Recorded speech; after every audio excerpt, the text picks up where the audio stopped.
Welcome to the World Storytelling Cafe, and today is Tuesday. I don't know what time it is in your part of the world. In mine, it's 5 o'clock in the evening. Jasname is staying up late. Bavasi is getting up early, and Solly is around the same place as me. And Sabah, well, she's probably 2 hours ahead. So it's probably 7 o'clock in Gaza, I would think. But let us not concentrate on time. Let us concentrate on what we do on Tuesdays, which is showcase the wonderful young tellers of this world. And to begin, we are going straight away to Punjab. And I do like those colours all around you, Jasname. So a big round of applause for Jasname in Punjab.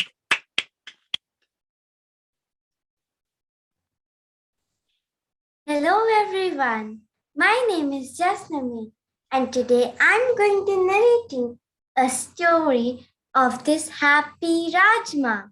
Now Rajma is the bean seed. Once in a village of Meghalaya, there lived an old woman. She lived in her house and one day she was finding what to cook for her lunch. She went, I think this is not good. This one, no. And there she saw a pot full of rajmas. So now she took grass and coal and burnt them. And it turned out to be a huge fire. She placed that pot onto that fire. And when the pot was hot, a little Rajma seed said, I'm feeling so hot. I would like to jump away from that pot. So he jumped away from that pot and tried to run away. Seeing this, a grass leaf thought, I think I should also escape. It is too hot here. So it also escaped behind that Rajma and it was turned for the coal. And then coal also escaped. These three were together. And now they had decided that they would go far away where no one could find them. And then they went far away. They walked few steps. They saw a huge stream. And these three got very scared. How will we cross this? All were thinking. And now the smart, long grass got an idea. I can lay like this on the stream. You both can cross me. And then both of them said, yes, this is a good idea. So this grass laid down and the coal was about to move on it while the coal struck hot. He was so much tense that he was feeling so hot. And when he felt hot, all the grass burned and this coal went down into the stream. And there were no more. The only thing was left was this little seed of Rajma. So now, seeing this bean started laughing. Ha ha ha, ha ha ha. And it started jumping. It jumped and laughed. It jumped and laughed. And finally, at his last jump, he broke into 2 pieces. And then he was kept on the ground for many times, while a beautiful girl from the Meghalaya mountains came and saw a bean seed lying on the ground. She carefully picked it and stitched it with a thread and needle, and it turned out to be a beautiful bean again. Thank you.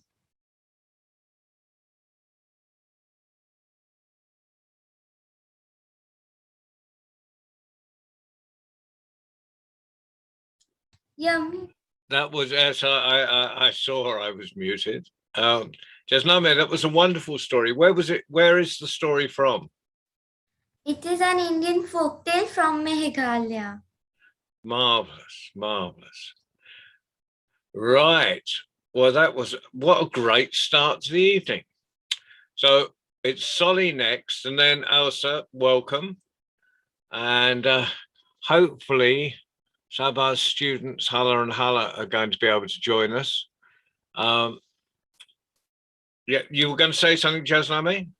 Yes, John, I wanted to say I have one more short story. And then, if you allow, because I have to leave, I have my exams. Oh, it's an exam. You do exams all the time, don't you? No. Yeah. It's going to finish this Thursday. Okay. Well, would you like to do your second short story then? Yes, Now. I would like to narrate it. Would you? So if you do that first, and then you can go, and we won't think you're rude. We'll just think you're having to get some sleep before your exams. Thank you. Please carry on. Yes. So now my second story is about this dirty pig. So in a forest, there lived many animals, but two were mean. They were a tiger and a pig. So one day, a tiger was very happy. It ate many delicious meals for the day and was full with his stomach. He decided to go to the nearby pond and drink some water. And there was this dirty, cute little pig drinking water from that same pond.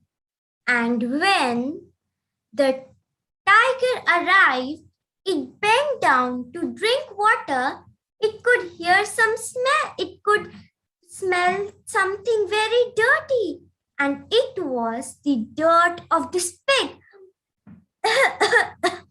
Said the tiger, I can't drink water. And it went back. Seeing this, the little pig got curious and was confused. I think that the tiger got afraid of me and he ran away. So he followed the tiger and said, see, I'm stronger than you.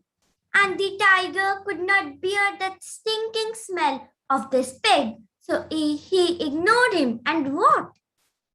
Seeing this, now this animal thought, yes, I know that tigers are afraid of pigs. And so he ran to his village and announced in the whole village, listen, the village of pigs. We are stronger than tigers. Tigers are afraid of us. We will be the new king. And when he spoke all this tiger heard everything as it was nearby of that place. And so the tiger came very angrily and said, you pig, I will treat you. Come to me and have a fight. We will see who is more stronger. And then the pig was quiet and nodded. He was very confused. How would he have a fight with that giant tiger? And then an old pig of their pig village came and said, oh dear child, I know you are in trouble, but I cannot do anything. This is your problem. Solve it by yourself. And then this pig sat down and thought for a while. And finally, the next day, he got a beautiful, big, and nice idea. So before going to the fight, he rolled into the mud, then went to some bushes and stick bushes on him. Now he was looking very dirty and stink. So when this dirty pig went to the tiger, The tiger said, "Oh, you're so dirty. You're stinking so much. I can't bear you." And the tiger moved back. And this pig said, "Have a fight with me. Have a fight with me." Now the tiger kept moving backwards and backwards because he did not like stinking smell. And like this, one more step of that pig made the tiger run away from the forest. And from that day onwards, all the pigs going for a fight or being secured, they started coating themselves in the dirt. Thank you.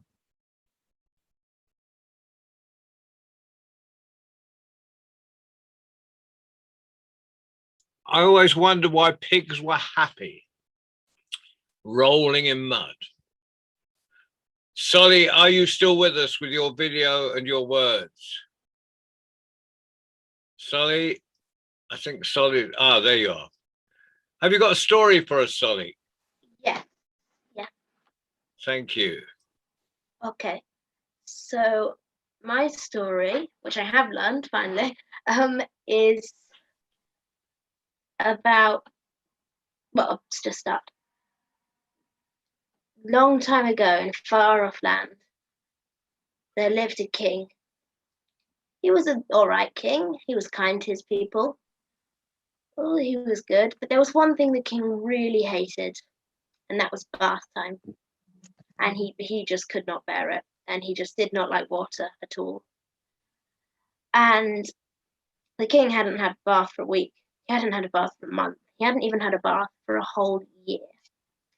And the king began to smell, and he smelled everywhere you could think of. And he smelled so bad that the servant said, "Right, that's it, you've got to have a bath."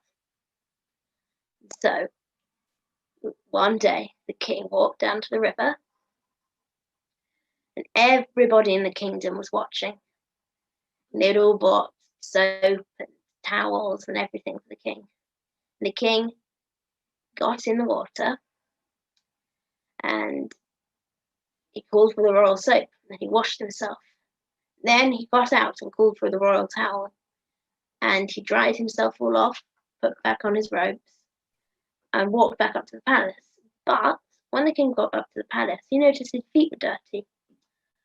"I can't wash them enough," he said. So he went back down to the river and went back in, and he scrubbed his feet. And he scrubbed them and he scrubbed them, and he came back out. And when he came back out, as soon as he looked at his feet, still dirty. So he went back in the river and he scrubbed them again, and they were still dirty when he got out. And finally, he said, "Right, that's enough. It's not my feet that's dirty, it's the land that's dirty."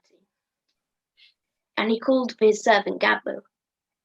Gabu came running, and he said, "Right, Gabu, clear this land of water, of dirt, in the next 3 days, or zut." And Gabu said, "Well, what's zut?" And the king said, "Zut is the sound of your head being cut off."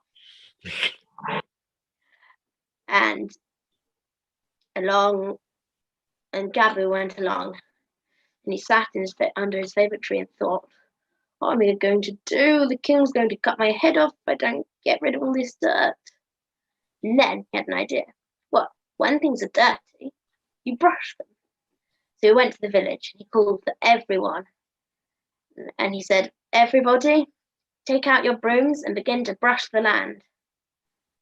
And for a whole day, people of the kingdom brushed the land. They brushed it and they brushed it until the dust swirled in the air. You could hardly see the dust.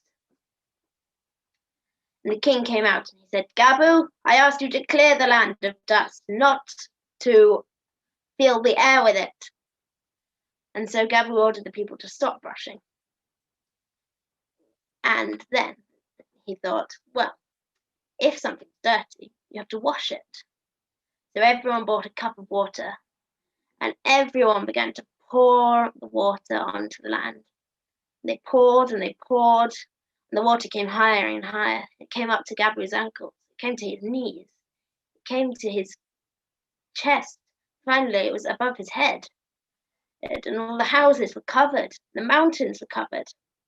And the king climbed to the highest mountain and he called, Gabo, get rid of this water, or zut.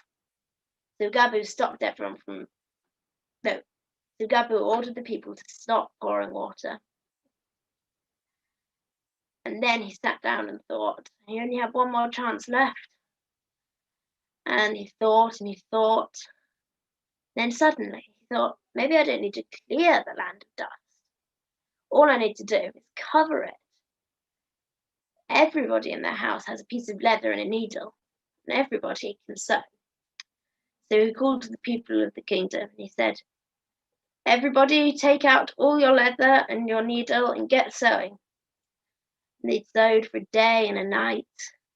When the king came out in the morning, he stepped outside and he looked at his feet, and they weren't dirty. And he walked around, and his feet were completely clean, because the people had sewn a blanket of leather so big that it covered the whole of the kingdom. They just cut little holes out for each house and tree. And everyone collected around the king, and the king made a speech. He told the people he liked it, and it should stay. But then one wise old man came out of the crowd, and he said, Sir, but with this leather, nothing will grow. You can't grow new crops or trees or anything. And the king said, good point. And then the man took out a pair of scissors from behind his back, and he cut the leather carefully around the feet of the king. And then he cut 2 long strips, and he tied the leather to the king's feet. And then, when Gabo had cut away all the leather and given it back to the people, the king was delighted, and he walked around in the dust. His feet were completely clean because they were sandals or shoes. And from that day onwards, everyone began to wear sandals or shoes or whatever. And they invented lots of different types, and we still wear them today.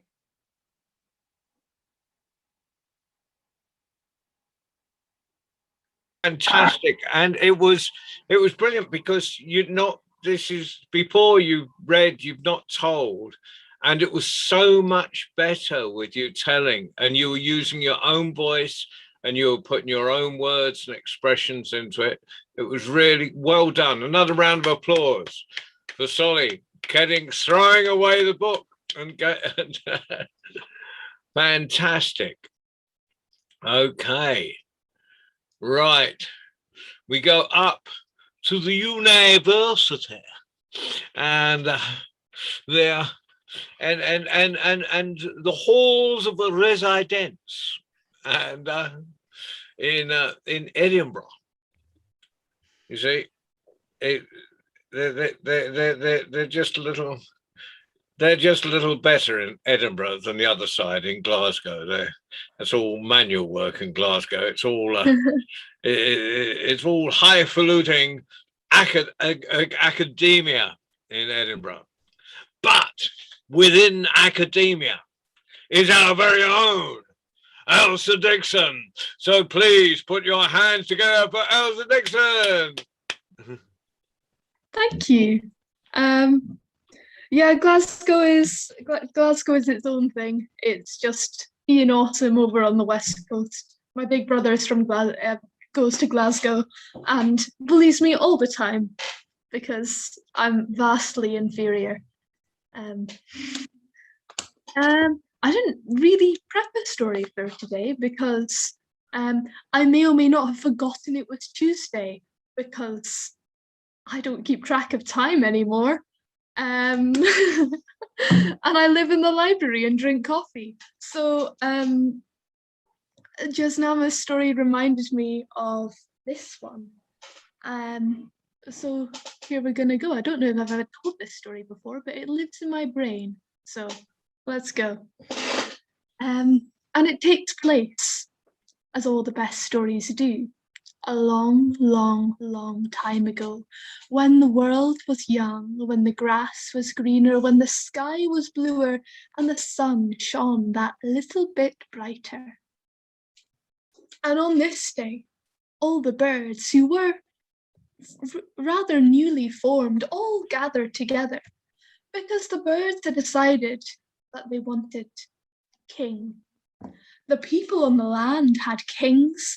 The animals in the jungle had kings. The birds wanted a king of their own, and they gathered together in one great forest from the north and the south and the east and the west. In came the owls and the peacocks and the robins and the wrens, and they all gathered together and they said, "We want a king, but who will it be?" And the peacock says, "Well, I think the king should be the bird that is the most beautiful, has the most colours." And the kingfisher agreed. She said, "Yes, the most beautiful bird should be king." "Well," said the geese, "I think the birds that fly the longest should be king. The birds that travel and see most of the world." And the swallows agreed, yes, the birds that see most of the world should be king because they know most about the land. Said the owl, "Well, I think the person who should be king, I think the person who should be king should be a bird who can see at night as well as at day, because you need to have a king that's vigilant all the time. You don't just want a king that only cares what happens in the daytime." And after arguing this way, that way, forwards and backwards for hours, the birds eventually decided that the fairest way was to have a race. They would see which bird could fly furthest and longest, and the winner of the race would be crowned king of the birds for the rest of time itself. And so the next day, when dawn was breaking over the hills, all the birds lined up at the edge of the forest. They were flapping their wings in the air, holding a steady line, and off they went. And they flew and they flew and they flew, a great line of birds flying off into the west. And most of the birds were flying under their own power. Most of them. There was one bird, though, a tiny little wren, and that bird was clinging tightly with its talons onto the back of the eagle, because the wren thought the eagle was surely the strongest, most powerful bird. The eagle was sure to win, so maybe the wren should just catch the ride. And off they flew up and up and up and up, and faster and higher and faster and higher. And one by one, the birds started to drop back. First the robin, then the blue tit, then the blackbird, until just at the front were the eagles and the great big birds of prey and the geese and all the migratory birds. And on the ground, all the children had run out of school because they could see all the birds in the world flying overhead. And on the ground, all the people and the children were pointing and looking up, and they saw the eagle out in front. He was flying, and the day was just about to end. The sun was just about setting, staining the world red, when, at last, all the other birds, apart from the eagle, dropped back. And everybody watched as the eagle swooped up towards the sun and shouted, "I am king!" But might have spoke too soon, because from the eagle's back launched the tiny little wren. And the little wren flew up higher and further and faster, and the eagle, who was tired, whose wings were aching by this point, just started to fall backwards. And the eagle won the race. And the birds may have had a slight disagreement for a few hours or so whether the wren was strictly in the rule book, but they hadn't written a rule book, so nobody could say that the wren wasn't. And so that's why the wren, the tiniest wee bird, is now the king of all the birds. And if you see it today, then you should be respectful. Nod your head, doff your cap, because they're always watching, and is just the loveliest wee king we could ever ask for. And that is my story. That was a beautiful telling of that story, and I haven't heard that version before where it's a linear race. It's usually who can fly the highest. And I love the idea of them flying across the school and all the children coming out. And it's beautiful adaptation. Right. So we've been to Punjab. She's had to go. She's got exams tomorrow. We've been to Wales, where Sonny carried on with the theme of filth and dirt and smells, only to have them washed away. And a fantastic story from Sonny. And we've had Elsa up in Edinburgh in Scotland with just that brilliant tale of cunning, but cunning tinged with beauty, because wrens are a beautiful little bird. And so right now I'm going down south with a smile on my mouth, and I think I'm going to Nigeria, where Radia and Lahana who's first? Good evening. Good evening. Have you got a story for us? Hey, the story I'm going to say is yes. Yes, I've got a story. Please tell it. Once upon a time, there was an emperor. He had so many clothes, and there was a royal parade in 3 weeks. I can't wear all these old clothes to the royal parade.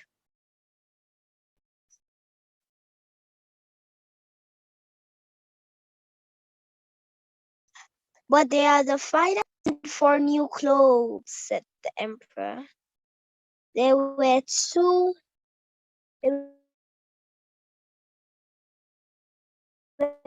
tailors, and then they said that our clothes are the finest in the land. Only the cleverest people can see it.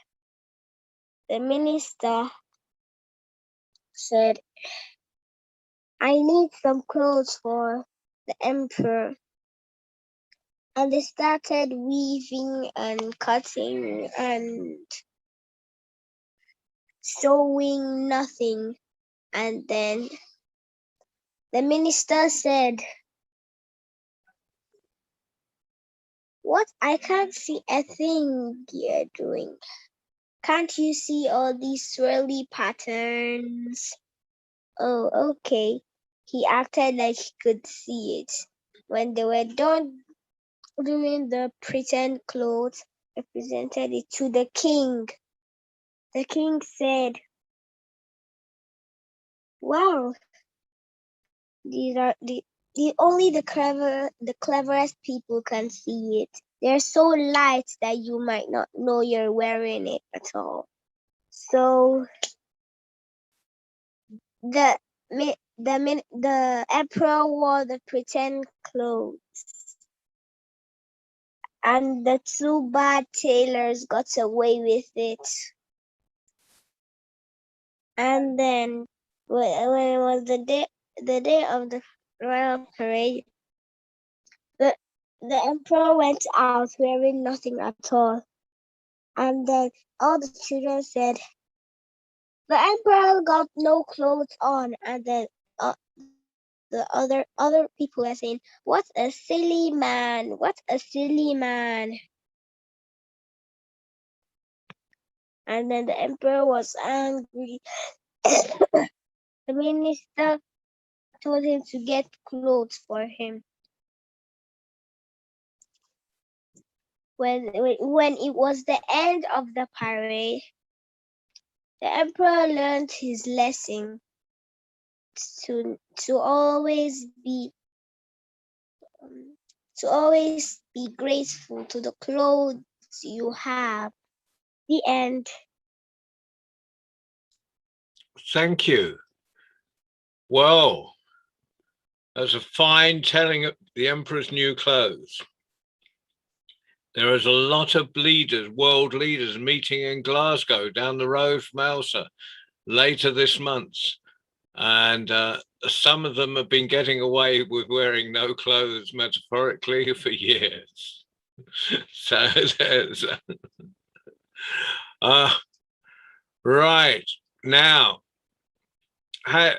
down in Nigeria, is there a sister next to you? No sister today. No sister. So she's flying solo. A huge round of applause for flying solo. Brilliant. And no brother today. No brother tonight. So you are the family representative, and you represented the family really well. Now, Thank you. Brilliant, brilliant. Unfortunately, Gaza doesn't seem to be able to join us. We had a teacher for a while, but no one else managed. And I've been that's one of the reasons I went co-host as well. So both Ali and I could keep an eye up on it, so we didn't miss anyone, because sometimes with Gaza, if you miss the moment, you've missed it. So hopefully they'll be with us next week. But we've had a wonderful night, haven't we? We've had 4 brilliant stories. So in our usual way, we'll go to Nigeria first for what you think of all the other tellers, young lady. Would you like to say about what you've heard tonight? I didn't hear the stories properly, but I heard some of what you said on live before you let us in. So I liked what I heard, but I didn't hear it properly. that's okay, and that's very honest of you. So Elsa, let's hear the opinion of academia. I must stop saying that. I am sorry. You'll never speak to me when we meet up for real. It's all good. There is actually a module in my course that is on oral tradition, and I'm like, I've got that in the bag. Don't need to study. But yeah, I loved both of your stories. Well, I loved Jasnama's as well. They were all really gorgeous. I really loved the Emperor's New Clothes, and you told it really well. And Sully, I'm so proud of you. You told like a story without a bit of paper. That was brilliant. I thought it was awesome, and you told it really well. To be honest, I think this is my favorite of the stories that you've told so far. It was really funny. And I think I must have read or heard that story ages ago because I remembered it. And then I'm really glad that you reminded me of that because I love it now. And if it's okay, I might steal it because I quite fancy telling it now, if that's okay. It was brilliant. So you're going to steal it. Bubba C's going to steal it. I'm going to steal it. We're all going to steal it. David Heathfield's going to steal it. Because, no. So borrow. I have a bag. Hold on. I have a bag that has. We're going to ensure it reaches a wider audience. That's what we're going to do. Yes, I picked up a bag from. I picked up this. I did a project in a library the other day, and it says, if you can read it backwards, I am a borrower. So hold on, I'll hold it up again for Bubba C. I see that, John. Isn't there a series of books called The Borrowers? There always, yes. Oh, okay. So, but that's wonderful. so we're all going to steal your story. We're all going to borrow your story, because I'd remembered most of it, but I'd forgotten about the covering of leather and how that all came. You know, that you filled in a gap in my memory cells. Brilliant. So, Solly, what have you got to say to everyone? I think they're all really amazing. I really like The Emperor's New Clothes. Yeah. It's a Yeah. story you can't hear enough, isn't it? You just hear it all over and over, and it's so good. Yeah. Yeah, I thought they were amazing. So we've got a remarkable lack of adults with us tonight, I think. And I've been keeping an eye, and Ali's been keeping an eye on. You know, that hopefully they're watching elsewhere. David's in his car. I'm just about to drive, so can I just say what a wonderful. I know we're David, you're next. Would you like to say something, David? I'm getting my oar in before I.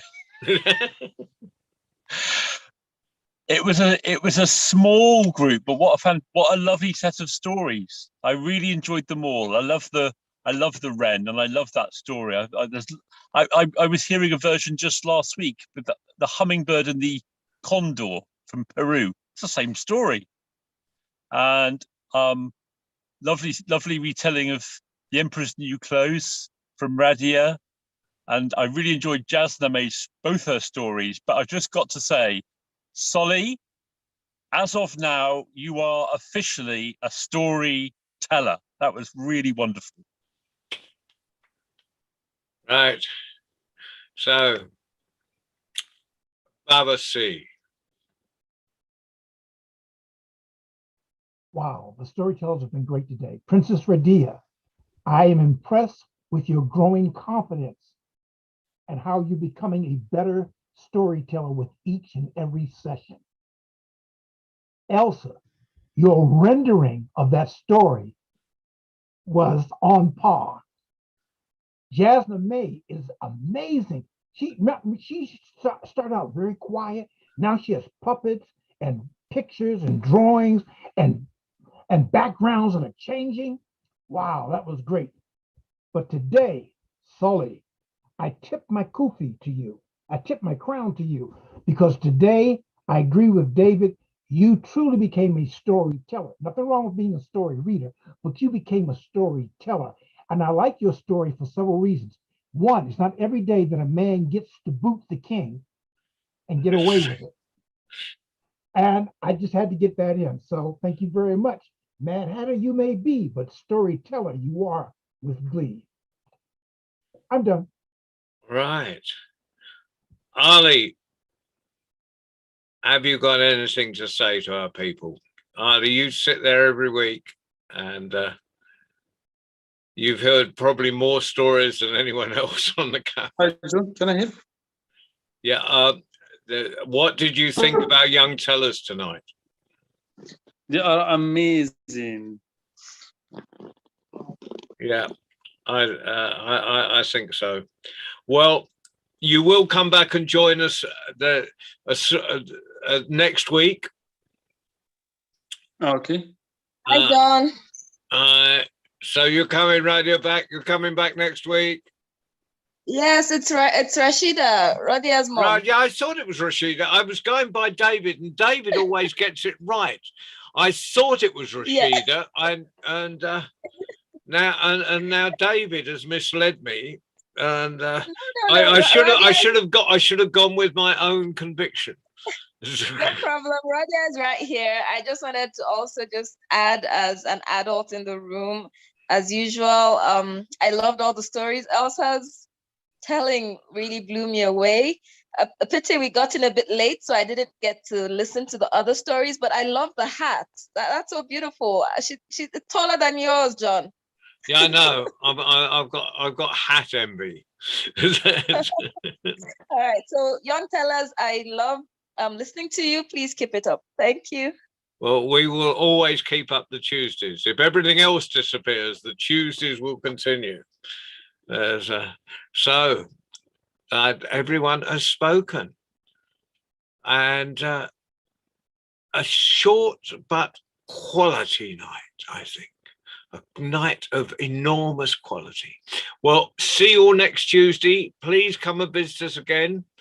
I promise not, if I use the word academia next Tuesday, mind you, I'm jealous. You've got that oral storytelling module. I will expect you to not argue, but discuss robustly your point of view with your lecturer, because you probably know more than anyone who's going to be lecturing you. So, Yeah, I did have to. I may have mentioned to my Gaelic teacher. She was like, "Yeah, next week we're going to be looking at like songs and poems," and I'm like, "Are we going to look at stories too?" And she's like, "I don't think the Gaels told stories," and I'm like, "I'm pretty sure they did." yeah. Right. So you go in there armed with yes, I think that, yeah, you'll either come out with a first or you're a total fail. You're just going to Thanks. upset. You're going to upset the people because you know more than them. Elsa, I expect you to ace that course. I don't know how your grading system works there, but ace the course because you have a dearth of experience and knowledge. I'm waiting to hear the tale of your tale when you tell us how well you did. They were going to have to Thank you wait very a few much. years for that. Anyway, good night, everyone. Been Wait, John. fantastic. Upcoming. My But goodness. one more thing, John, before you tell upcoming. You said you had hat envy, and with that, I cap my puns. Okay, thank you. Right. Coming up, a Friday, telling stories for children is Norman Perrin from Canada, which will be marvelous. Sunday is Rock the Casbah, which is the fundraiser for the festival, and also we'll be showing off another riad. Each Rock the Casbah, there will be another riad featured. That's become a really important part of the thing. We're all getting ready to meet in Marrakesh in February. I'm going down there next month. But I will, for people who can't get there, and Tuesdays, we are going to do a virtual Tuesday night as part of the festival so it can be seen on the big screen in the Storytelling Centre. So I don't care. We can lie about your 18th birthday, your 19th birthday also. That's January, isn't it? No, your 19th birthday is now the end of February. You can be like the Queen. You can have an official birthday. Okay. Right. Good night, everyone. Lovely to see you all. Bye. Until the next time, terrific Tuesday to one and all, and a wonderful week ahead. Thank you. And thank you, Ali, for driving the magic carpet. Thank you, Thanks, John. Ali. Thank you, everyone. Thank you, Baba. Jambo Rafiki. Si Jambo Rafiki Vasuri Sana, very well done. And Solly, don't stop. Ah. Can't wait to hear him again. Bye. Until the next time, to be continued.